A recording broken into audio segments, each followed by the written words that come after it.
आप देख रहे हैं अपना समाचार। जी सर, सबसे पहले ये जानना चाहूंगा जन्म ऋण में कौन कौन से स्टार कास्ट हैं, डायरेक्टर प्रोड्यूसर के बारे में एक बार हमारे दर्शकों को बताइएगा। नमस्ते, मेरा नाम है आर के तुषार। हमारी एक फिल्म आ रही है जन्मरुण। ये आप पोस्टर देख सकते हैं पीछे। इसमें है मनोज जोशी सर, सुकन्या मोने ताई। इसकी डायरेक्टर है कांचना अधिकारी मैम, और इसमें मैंने भी एक दिलीप का रोल प्ले किया है। और सर मैं जानना चाहूंगा आपका किरदार क्या है, जरा हमारे दर्शकों को बताइए कि आपका किरदार किस तरह का होगा। जैसे कि सर ने बोला कि मैं एंटी हीरो इसमें प्ले कर रहा हूँ। एक ऐसा लड़का जो जिसे कुछ भी अगर मिलता है तो भी वो लाइफ से खुश नहीं है, उसको सब चीज़ें मिल रही है। वो अपने एम्बिशंस में इतना हाई है कि उसको लोगों की परवाह नहीं है। वो बहुत ज़्यादा सेल्फ सेंटर्ड है और इतना ऊपर उड़ना चाहता है कि उस जर्नी में, उस उड़ान में उसे ये नहीं दिखता कि उसके मम्मी पापा को कितना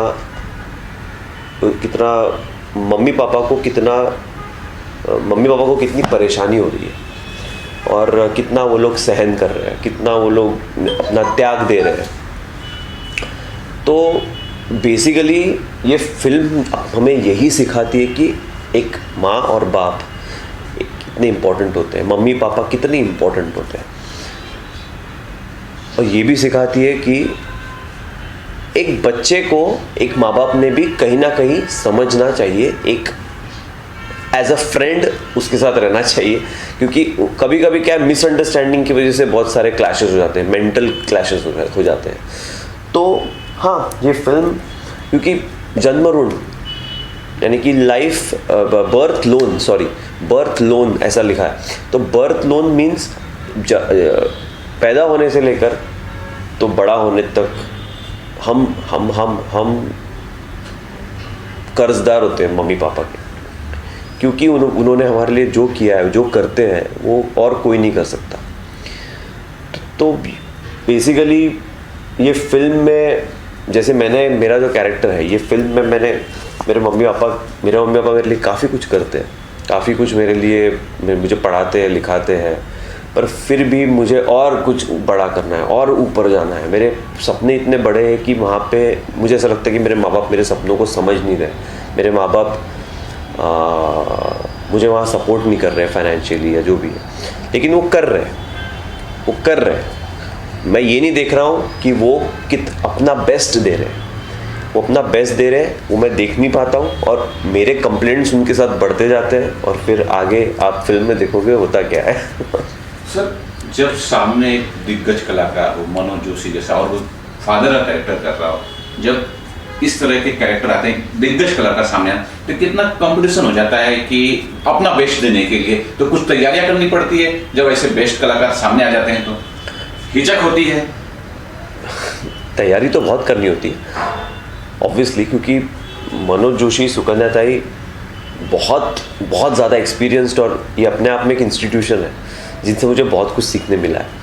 तो तैयारी मतलब बहुत ज़्यादा तैयारी, मुझे तो बहुत तैयारी करनी पड़ी, क्योंकि मुझे उनका बेटा, वो एक्चुअली एक फैमिली का, एक रिदमिक फैमिली लगनी चाहिए। एक उनके साथ मेरा rhythm as a in craft में बैठना चाहिए, इतना बैठना चाहिए कि मैं उनका बेटा लगूं, कि वो कैरेक्टर इतना कन्विंसिंग लगे।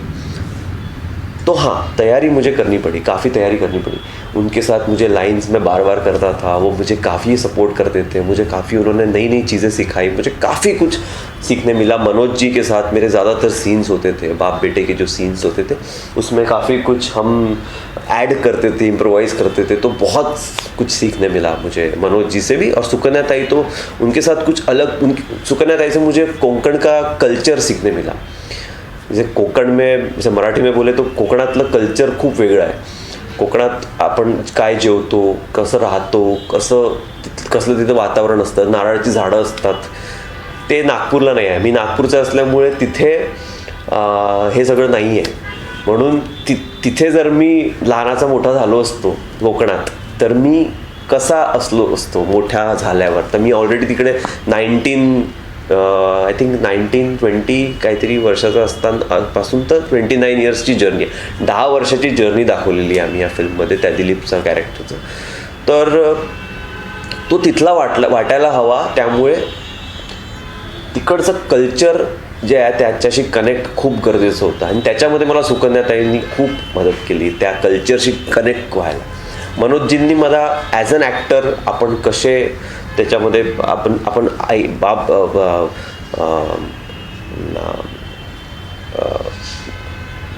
फादर सन कसे वाटू त्याच्यामध्ये मनोजजींनी खूप माझ्या मागे मेहनत घेतली आणि I am very fortunate, I am very happy that I am a part of this film and that's it. जैसे आपने बताया कि आप नागपुर के हैं, जरा हमारे दर्शकों को बताइए कि आपका फिल्मी सफर कब शुरू हुआ, जरा थोड़ा सा कुछ डिटेल दे सकें. मेरा फिल्मी सफ़र शुरू हुआ 2009 में जब मैं थिएटर कर रहा था. थिएटर करते करते मैं पढ़ाई भी कर रहा था. फिर मैंने पढ़ाई के बाद जॉब भी किया एक डेढ़ साल. फिर मैंने तब तक थिएटर ही किया. 2012 तक मैंने थिएटर किया. 2013 में 12 में मेरी एक फिल्म मुझे मिली. ऑडिशंस दे रहा था मैं पुणे में ऑडिशन देते देते मुझे एक फिल्म मिली, थोड़ा तुझं थोड़ा माझं. It was a Marathi film. तो उसमें मेरा नेगेटिव एक कैरेक्टर था. तो वो फिल्म मिलने के बाद मैं मुंबई आ गया. मुंबई आने के बाद मैंने ऑडिशन देना शुरू किया. बहुत लोगों से मिला, बहुत सारे काम किए, एक दो फिल्में की, बहुत सारे सीरियल्स किए. उसके बाद मुझे एक बड़ा ब्रेक मिला ॲज अ मेन लीड. एक शो था रुंजी नावाचा एक शो होता. त्याच्यात मला माझा फर्स्ट ब्रेक मिळाला as a hero and I was really happy about it and I got to learn a lot from that show. खूप जणांनी मला सपोर्ट केलं. खूप जणांकडून मला बरंच काही शिकायला मिळालं त्या शोमध्ये आणि माझी एक वेगळी जर्नी सुरू झाली त्या शोपासून. तर येस, खूप काही शिकायला मिळालं आणि 2 वर्ष तो शो चालला आणि तो शो नेहमी 1, 2, 3 असं नंबर 1, नंबर 2, नंबर 3वर असायचा. कारण आम्ही सगळ्यांनी खूप मेहनत करून तो शो बसवला आणि खूप त्या शोमध्ये खूप चांगली वाईब्स होती. मी सेटवर जेव्हा पण जायचो आणि मला खूप चांगली वाईब मिळायची. माझे को ॲक्टर्स खूप सपोर्टिव्ह होते आणि येस, तो I was really fortunate to get that show. आणि उसके बाद मैंने काफ़ी हिंदी में काम किया. हिंदी के काफ़ी सारे शोज़ किए. हिंदी के मैंने लिटरली नहीं बोलते 15 शोज़ किए. एक हिंदी फिल्म भी की थी, the legend of Michael Mishra, जिसमें अदिति राव हैदरी, अरशद वारसी, बमन ईरानी है. तो वो फिल्म में मैंने एक छोटा सा रोल किया था. और काफ़ी सारी जैसे जैसे मेरा करियर आगे बढ़ता गया वैसे वैसे मैंने काफ़ी नई चीज़ें सीखी, B it in Marathi industry और हिंदी इंडस्ट्री. हिंदी इंडस्ट्री के अलग कल्चर है, अलग काम करने का तरीका है. मराठी इंडस्ट्री का काम करने का तरीका बहुत अलग है, जो कि मुझे बहुत पसंद है, जिससे मुझे सबसे ज़्यादा सीखने मिला. एक सीरियल केली होती मी, सहकुटुंब सहपरिवार. त्यात माझा नेगेटिव्ह रोल होता आणि त्याच्यामध्ये मला असं जाणवलं, मी बऱ्याच वर्षानंतर मराठी मालिका केलेली रुंजीनंतर. तर त्यामध्ये मला असं जाणवलं की मराठी इंडस्ट्री इज समथिंग की त्याच्यामध्ये क्राफ्टकडे खूप लक्ष दिलं जातं. क्राफ्टकडे, कॅरेक्टरकडे, कॅरेक्टरायझेशनकडे, स्टोरी टेलिंगकडे. म्हणजे हिंदीमध्ये या गोष्टींमध्ये लक्ष दिलं जातं, पण मराठीत खूप जास्त स्ट्रिक्टली या गोष्टींमध्ये लक्ष दिलं जातं. रिहर्सल आम्ही खूप जास्त करतो. हिंदीमध्ये पण वेगळं स्ट्रगल आहे. हिंदीमध्ये fitness, then looks, and with looks the character also should look very convincing. या सगळ्या गोष्टींकडे खूप लक्ष दिलं जातं. तर हिंदीचे खूप चॅलेंजेस वेगळे आहेत, मराठी इंडस्ट्रीचे चॅलेंजेस वेगळे आहेत. पण बोथ द चॅलेंजेस आहे. मला दोन्ही चॅलेंजेसमध्ये काम करायला खूप आवडलं आणि ही माझी जर्नी जी आहे ती खूप धमाकेदार होती.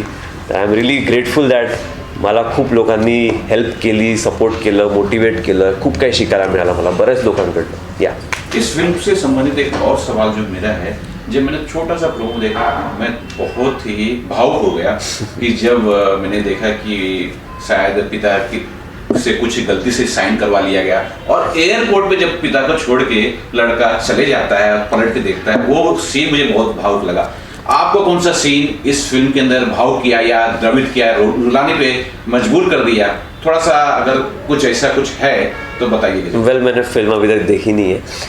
सीन करते हुए कुछ ऐसा सीन, हाँ, एक वही सीन जो आप बोल रहे हो एयरपोर्ट वाला. मैं चलो मैं तो छोड़ के चला गया, बाद में मैं जब शूटिंग कर रहे थे, जब वो वापस अपने गांव जा रहे हैं, तो वो सीन मुझसे देखा नहीं गया। मतलब मैं शूटिंग करते वक्त ही मैं बोला मैं नहीं देख सकता, और मैं ये कैसे कर सकता हूँ अपने मम्मी पापा के साथ, ऐसा कोई कैसे कर सकता है। और ये रियल स्टोरी पे बेस्ड है। जब मुझे पता चला तब तो मैं हिल गया कि ऐसा कोई कैसे कर सकता है, कोई अपने मम्मी पापा को इस तरह छोड़ के कैसे जा सकता है। मतलब सोल नहीं है क्या अंदर, मुझे ऐसा फील हुआ जिसने भी ऐसा किया होगा उसके पास। तो वो सीन ने लिटरली मुझे अंदर से पूरा हिला के रख दिया, पूरा मैं टूट गया वहाँ। मतलब बहुत ही भावुक हो गया मैं वो सीन देखकर। तो आई होप वो बड़े स्क्रीन पे तो और भी लोगों को भावुक करेगा, वो सीन ज़रूर करेगा। तो वो that is something, it is very devastating for any parent. तो या वो सीन काफ़ी सारे सीन्स थे जिसमें मुझे सीखने मिला कि एक पापा और बेटे का कैसा रिश्ता होता है, कैसा रिश्ता होना चाहिए, माँ बेटे का रिश्ता कैसा होता है। बहुत सारे नुआंसेस थे इस फिल्म में, जिसमें मुझे ऐसा लगा कि अरे मम्मी भी तो ऐसी है, मेरी जो रियल मम्मी है, रियल वो भी ऐसी ही है।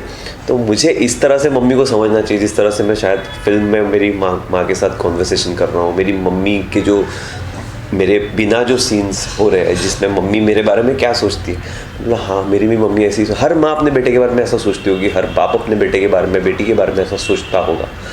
तो वो चीज़ें मेरे लिए काफ़ी ज़्यादा एनलाइटनिंग थी कि मुझे पता नहीं था।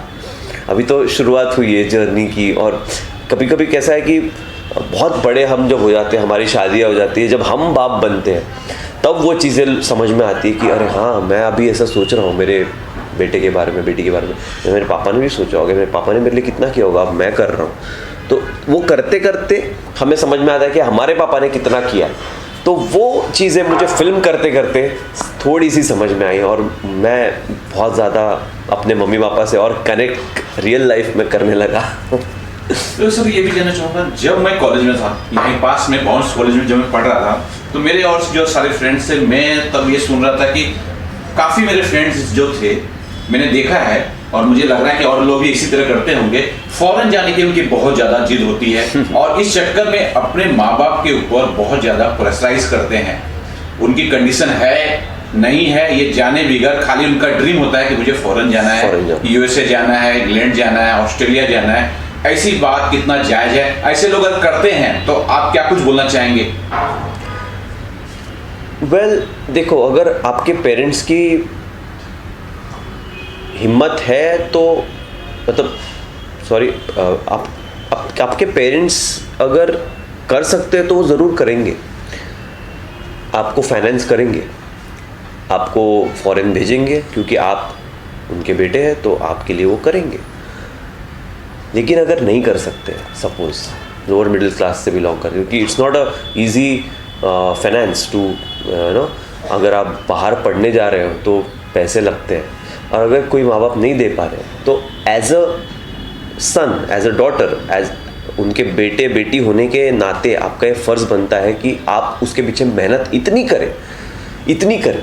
सिर्फ जाना है ये एम नहीं होना चाहिए, मुझे ऐसा लगता है। यहाँ जाके करना क्या है, आप सीरियसली एम्बिशन, आप करियर ओरिएंटेड है तो आप उसके पीछे मेहनत करोगे, और क्या पता आपको स्कॉलरशिप मिल जाए। बैंक लोन देती है और लोन आप ही उसको पे करते हो, ऐसी भी प्रोविजंस है अपने इसमें इंडिया में। तो वो प्रोविज़न का हेल्प लेके मुझे तो लगता है कि कोई भी कुछ भी कर सकता है आज की डेट में। आज कोई भी लड़का आईएएस बन सकता है। आईएएस की पढ़ाई के लिए भी पैसे लगते हैं, किताबों के लिए पैसे लगते हैं, ट्यूशन्स के लिए पैसे लगते हैं। अब एक यूपीएससी क्या 12th फेल करके एक मूवी आई थी, उसमें तो दिखाया है वो बंदा, वो लड़का कितना गरीब होता है, आटे की चक्की होती है उनकी, वो वहाँ पे काम करता है, वो कहाँ काम करते करते पढ़ाई करता है, अपने घर को भी सपोर्ट कर रहा है फाइनेंशियली, उसके पापा बीमार है, कुछ बहन को संभालना है, मम्मी को संभालना है, पापा शायद चले जाते हैं छोड़ के, ऐसा कुछ तो है। मैंने वो फिल्म देखी, मुझे भी याद नहीं आ रहा है। लेकिन आप अगर रिस्पॉन्सिबल हो तो आप कुछ भी कर सकते हो। आप किसी भी सिचुएशन में, आपके पेरेंट्स के पास पैसा हो या ना हो, आप अपने पेरेंट्स को खुश रख सकते हो और अपने गोल्स भी अचीव कर सकते हो। पर आप में कन्विक्शन होना चाहिए उस चीज़ का। आपको कुछ भी करना हो, अब मैं मेरी बात करूँ तो मेरे फैमिली में कोई एक्टर नहीं है, there is no one, I don't belong to film background, मेरे घर में कोई, तो मुझे जब एक्टर बनना था तो सब लोग चौंक गए थे कि तू क्या करेगा वहाँ जाकर, इम्पॉसिबल है, तू पता है तुझे वहाँ पे एक तो इंडस्ट्री के लोगों के नंबर नहीं लगते, तुझे कैसे मिलेगा काम। मैंने बोला पता नहीं, बस मुझे ऐसा लगता है कि मैं कर सकता हूँ, मुझे कन्विक्शन बहुत मेरा स्ट्रॉन्ग था, आज भी है और हमेशा रहेगा, कॉन्फिडेंस मेरा हमेशा हाई रहेगा इस मामले में, और वो बढ़ता जा रहा है दिन ब दिन, और साल जैसे जैसे गुजरते जा रहे हैं। तो मेरे जैसे जैसे मेरा करियर ऊपर आगे बढ़ता गया, मेरे मम्मी पापा को भी मैंने कॉन्फिडेंस दिया, उनको कॉन्फिडेंस आया, आज वो गर्व से बोलते कि मेरा बेटा सीरियल में आ रहा है, फिल्म में आ रहा है, और मुझे भी उस चीज़ की बहुत खुशी होती है और मुझे वो चीज़ और मोटिवेट करती है। तो मेरी फील्ड में अगर ऐसा है तो वो मेरी एक फील्ड ही है, बाकी फील्ड में भी ऐसा ही होना चाहिए। सारी फील्ड्स है, बैंकिंग सेक्टर में जाओ, चाहे आईटी में जाओ, फाइनेंस में जाओ, या कोई और सेक्टर में जाओ, अगर आप में हिम्मत है, आप में कन्विक्शन है, आपको पता है कि आप उसमें ग्रो कर सकते हो, तो आप मेहनत कीजिए। बैंक आपको लोन देगी, आप बाहर भी पढ़ सकते हो और अपने घर वालों को भी आप बाहर लेके जा सकते हो। इस बार हमारे दर्शकों को बताएंगे कि ये फिल्म दर्शक कहाँ देखेंगे, कब देखेंगे, जरा कुछ बताना चाहेंगे। ये फिल्म 22 मार्च 2024 को आपके पास के सिनेमा घर में रिलीज़ हो रही है। फिल्म का नाम है जन्मरूण, और प्लीज़ अपने फॅमिली के साथ जाकर ये फिल्म को जरूर देखिए। ही फिल्म तुमच्या जवळच्या चित्रपटगृहात 22 मार्च 2024ला रिलीज होती आहे, तर प्लीज आपल्या सहकुटुंबाबरोबर जाऊन ही फिल्म जरूर बघा।